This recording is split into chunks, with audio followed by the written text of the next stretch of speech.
été bien crédible en dépit des erreurs inhérentes à toute œuvre humaine. Déclaration du chef de l'État Joseph Kabila au cours d'un point de presse accordé lundi exclusivement à la presse internationale.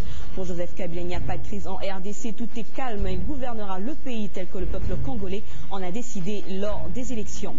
Publication des résultats provisoires de la présidentielle. L'Angola félicite Joseph Kabila pour sa réélection à la tête du pays. Selon l'envoyé spécial du chef de l'État angolais Manuel Domingos, porteur de ce message, l'Angola s'en tient au seul résultat de la CENI qui a proclamé Joseph Kabila vainqueur. Et puis les allégations du centre Carter sur la crédibilité des résultats ainsi que celles du cardinal Mosengo rejetées par le président de la CENI. Daniel Ngoïmounda a de nouveau déclaré que les élections se sont déroulées de façon satisfaisante et dans la transparence. C'était lors d'un point de presse, vous l'écouterez dans ce journal. Nouvelle édition du journal, bienvenue à tous sur la télé 50. Les élections ont été bien crédibles en dépit des erreurs inhérentes à toute œuvre humaine. Ce sont là les propos du président de la République, Joseph Kabila, lundi, au cours d'un point de presse accordé exclusivement à la presse internationale. En président réélu et en toute sérénité, Joseph Kabila a assuré qu'il n'y a pas de crise en RDC. Tout est calme et qu'il continuera de travailler et de gouverner le pays tel que le peuple congolais en a décidé lors des élections. Nous y reviendrons. Publication des résultats provisoires de la présidentielle. L'Angola félicite Joseph Kabila pour sa réélection à la tête du pays ainsi que le peuple congolais pour le déroulement des élections. C'est ce qu'a déclaré lundi Manuel Domingo, l'envoyé spécial du chef de l'État angolais Eduardo dos Santos. Manuel Domingo a fait remarquer que l'Angola, en tant que pays voisin de la RDC, elle s'en tient au seul résultat de la CENI qui a proclamé Joseph Kabila vainqueur. Et puis les allégations du centre Carter sur la crédibilité des résultats ainsi que celles du cardinal Mosengo rejetées par le président de la CENI lundi dernier. Face à la presse, le pasteur Moulounda a déclaré à nouveau que les élections se sont déroulées de façon satisfaisante et dans la transparence malgré certaines faiblesses. Écoutons-le. Des résultats provisoires de la présidentielle du 28 novembre 2011. Une fois encore, la CENI tient à rappeler à l'opinion que les scrutins du 28 novembre 2011 se sont déroulés de manière satisfaisante à travers tout le pays. Je tiens à souligner que cette délégation du centre Carter était conduite par le président zambien. Je voudrais dire ici que ce président zambien est venu comme chef de délégation. Et il était en droit de savoir tout ce que les gens produisaient. Et ce deuxième rapport, le président Banda n'a pas été au courant. La déclaration du centre Carter se base sur une observation faite dans un nombre limité de CLCR. La mission d'observation du centre Carter n'a été présente que dans 25 CLCR sur 169. Cela veut dire que leur observation s'est limitée à 14,79% des CLCR. Si le cardinal Mosengo disait le contraire, ça allait m'étonner. Le cardinal Mosengo, dès le début de notre travail, s'est engagé dans la ligne de la contestation. Quand nous avions annoncé les résultats de l'enrôlement, le cardinal a dit à moi-même en face que c'était un mensonge. Je calcule mes mots. C'était un mensonge. Où est-ce qu'on peut avoir 32 millions d'électeurs? Dès lors, son éminence a continué dans la même ligne de conduite. Donc s'il arrive à dire ça, moi ça ne m'étonne pas.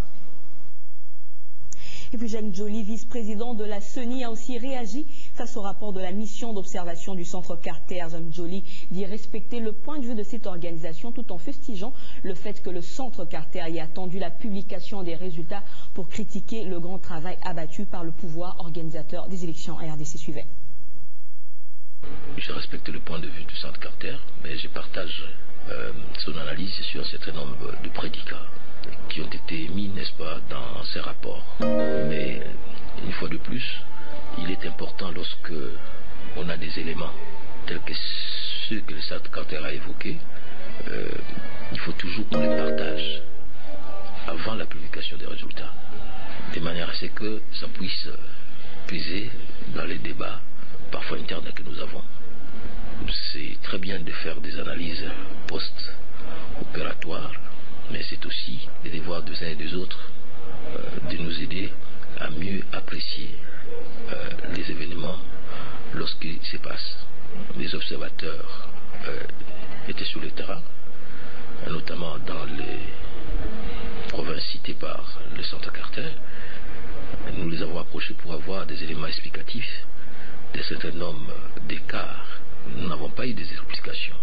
Être observateur, c'est aussi être un mécanisme de lutte contre la fraude par la présence sur le terrain. Alors, si votre présence ne nous aide pas à améliorer la gestion du processus en termes de traitement de données, il est plus facile de le critiquer après.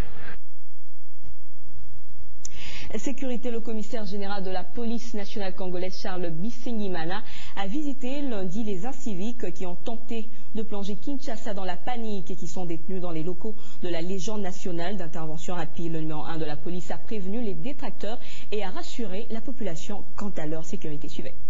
Mais par les voisins que son locataire.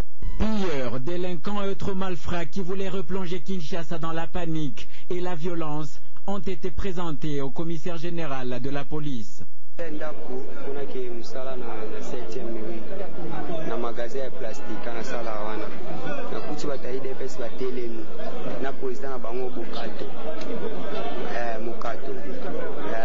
batelemi baokabula bambongo na drapo ya IDPS basimbi balinga bakebabima soki marche awakabula 2500 chaque ngape na noleka na pia kanuni lika tongo fe na pusani wana nazwa mwa 2000 wana esopenga kopusaka pe okusa baokabula la nzwane na sima polisi ekotaki liboso pe polisi ekotaki asomaki 1 litre ya nini ya saye 40 yango ena komi wana mon général. Le numéro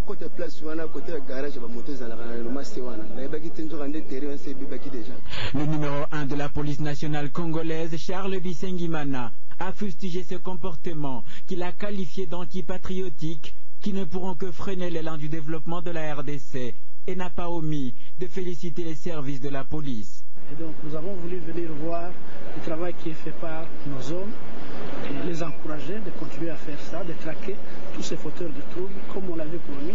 C'est ce qu'on a fait. Ici, nous venons de réaliser qu'il y a plus ou moins dans l'ensemble, plus ou moins 85 qui sont ici. Il y a plus de 30 qui sont détenus, je crois, au camp de Fungula. Il y a d'autres. Donc, globalement, je crois que nous avons une affaire de 130, 140 de fauteurs de troubles que nous avons arrêtés. C'est généralement des pilleurs, pour la plupart. Il a demandé à la population de faire confiance à la police nationale, car elle est son instrument de maintien de l'ordre public et de sécurisation.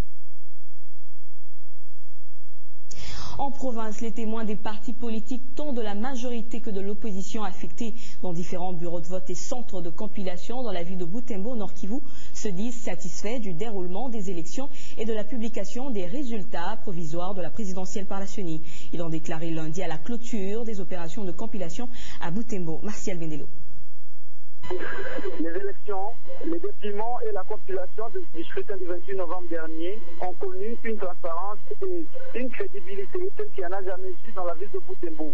Cette déclaration est des témoins des partis politiques, tant de l'opposition que ceux de la majorité présidentielle, dans cette ville du Nord Kivu, à l'occasion de la clôture des travaux de compilation au centre local et des compilations et des résultats CLCR Butembo. Les représentants des partis politiques à cette étape du processus électoral ont affirmé à Télé 50 que les résultats de la présidentielle publiés par la Commission électorale nationale indépendante sont ceux attendus du moins pour la ville de Butembo. Ils ajoutent qu'ils espèrent que la CENI fera autant pour les législatives, surtout pour les 4 représentants de la ville de Butembo dans la future Assemblée nationale. Pour ces témoins, ils n'ont pas résisté à aucune fraude ou tentative de fraude, ni de près ni de loin, au cours de leur mission à la Commission électorale nationale indépendante de confirmer cette crédibilité et transparence des élections à la prochaine publication des résultats pour les législatives le 2 janvier 2012 ont-ils conclu. Il s'est de signaler que c'est ce lundi que les membres du CLCR Butembo ont clôturer les travaux de compilation pour les élections législatives en présence des témoins des partis politiques, tendances confondues et quelques observateurs, et ont transmis les résultats ce même mardi au Centre national de traitement à Kinshasa en attendant la proclamation par la CENI. Martial Gendelo, Boutembo, Télé 50. Et dans le reste de l'actualité, l'église Kimbanguiste en appelle à la sécurisation de leurs sites, écoles et paroisses de la part des autorités civiles et policières. Pour rappel, ces déclarations interviennent après les actes de vandalisme perpétrés dans leurs églises locales des communes de Kimbaseke, Bumbu et du quartier Biza aux zones à Kinshasa juste après la publication des résultats provisoires de la présidentielle. Et puis après une opération réussie de son bras gauche dans un centre orthopédique de New Delhi en Inde, la star africaine Werason, qui est actuellement convalescent et sous kiné, pourra regagner le pays d'ici la semaine prochaine pour permettre à son orchestre de reprendre les activités et honorer les divers contrats signés. Le 13 décembre, c'est la journée mondiale du chant choral instituée à l'initiative d'Alberto Grau, membre de la vice-présidence latino-américaine de la Fédération internationale pour la musique chorale. Cette initiative a été proposée et approuvée par l'Assemblée générale de la FIMC qui s'est tenue à Helsinki en août 1990 dans le cadre du 2e symposium mondial sur la musique chorale. À l'occasion de sa célébration, Guy Chungu nous fait ce récit.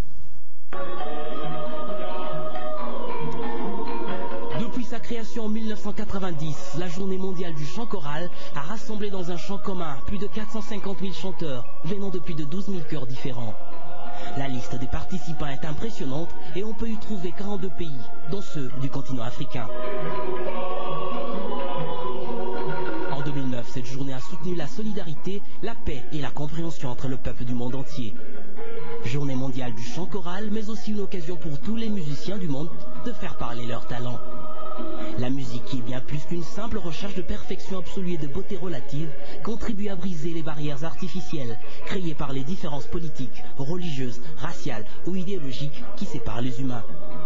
La musique, cet art qui prône les valeurs de la solidarité, de la paix et de la compréhension mutuelle, est devenue un canal efficace pour passer un message.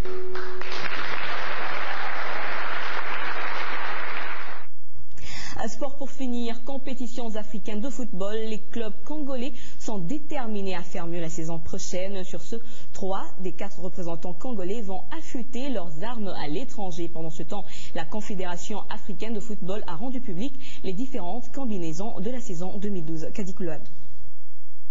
Alors que la Confédération africaine de football a procédé au tirage au sort des différentes combinaisons des compétitions africaines interclubs, édition 2012, les clubs congolais engagés à ces compétitions se préparent déjà pour les stages bloqués à l'étranger. L'association sportive Vita Club, le seul club congolais qui jouera les préliminaires de la Ligue des champions d'Afrique en aller-retour face à Atlético Olympique du Burundi, était le premier à annoncer son stage de 45 jours à Rio de Janeiro au Brésil. Ces voyages initialement prévu pour le 10 décembre a été retardé d'une semaine, soit pour le 17 décembre prochain. Le team vert et noir de la capitale, qui a fait appel à un entraîneur français, a bénéficié du soutien de l'un de son ancien président, Mboyo Ilombe, dit Pelé Mongo, pour effectuer ses déplacements au Brésil. Quant au tout-puissant Mazembe Lubumbashi, double champion d'Afrique, exempté du premier tour, il compte se préparer pendant 15 jours au Sénégal.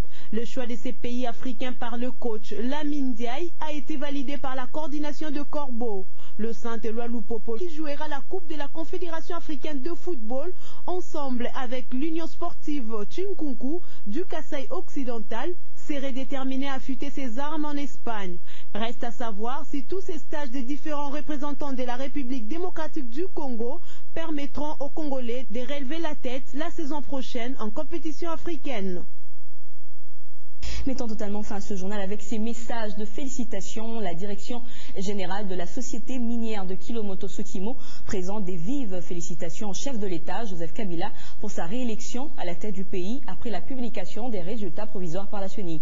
La Sokimo tient donc à rassurer le président qu'elle ne ménagera d'aucun effort pour l'accompagner dans la continuité du programme de la reconstruction et modernisation de la RDC. Message signé par Michel Makaba Bumba, l'administrateur général. Un autre Autre message, c'est celui de l'Institut national de sécurité sociale, l'INSS, qui présente aussi à Joseph Kabila des sincères et chaleureuses félicitations pour sa réélection qui constitue selon l'INSS un choix judicieux que vient d'opérer le peuple congolais. L'INSS tient à manifester son soutien à Joseph Kabila dans l'œuvre de reconstruction et de la modernisation du pays. Message d'Agnès Mouad Nawesh Katang, directeur général ad interim, et de Le Makombi Guillaume, président du conseil d'administration. Fin cette édition du journal. Merci de votre fidélité et de nous suivre également sur Internet. Ne quittez surtout pas la revue de presse et tout de suite.